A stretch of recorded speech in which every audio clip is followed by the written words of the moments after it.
these goals and these dreams. I know I can't live without them. That means I gotta go get it. I know a lot of people, they doubt it. Gotta prove them wrong, gotta prove them all wrong. Gotta prove them wrong, gotta prove them all wrong. Gotta prove them wrong, gotta prove them all wrong. Gotta prove them wrong, wrong. Hi guys, welcome to my channel. Y'all know who it is. It's your girl, the Glam Goddess of DIY, here today to bring you all another inspirational glam DIY idea. So with that being said, y'all, let's get into this DIY. Okay guys, so in this project, we are going to make a beautiful mirror, and I'm going to use these mirror tiles that I got from Daflar, and we're going to use this round mirror that I got from, I believe, Hobby Lobby, and it was used in a previous project, as I was saying before. So it already has the crystal diamond wrap around it, and we're also going to use I have a piece of cardboard right here that I got from Dollar Tree, and I did buy this today, this cardboard, but it was only $1. And we're going to use our glue gun and glue stick. To hang this, we are going to use our command strip. So basically what we're going to do is take our glue, and I just placed the mirror in the middle of the cardboard, and I'm just going to go around the mirror with these towel pieces.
And guys, it is turning out beautifully. Actually, it's looking better than I thought it would look as far as the tile. I'm really liking how it's looking so far. So what I'm going to do is go ahead and finish this, and I'm going to hang it up and let you all see how it looks.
Okay guys, so what I did was cut around it. The reason I did it like that, because when I first started, I did not know how much of this tile that I was going to use. So that's why I did it like that. And y'all know I don't be measuring, so you know, that's why I did it like that, just in case you all wanted to know.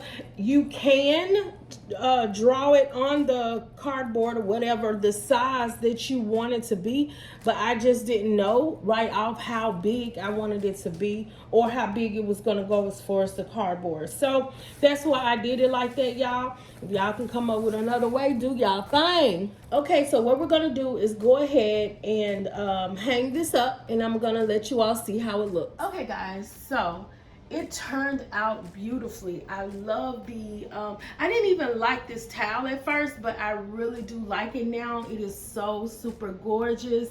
I am so happy with the size that it came out to be. It's gonna fit exactly where I'm going to put it. I just gotta paint it first, the area. I just put this up so you all can see. But I do love it, y'all. And I hope that you all like it too. Look at that sparkle, y'all. If you like what you see, then you know what to do. Like, comment, and subscribe to my channel for more glam DIYs. Y'all have a great day.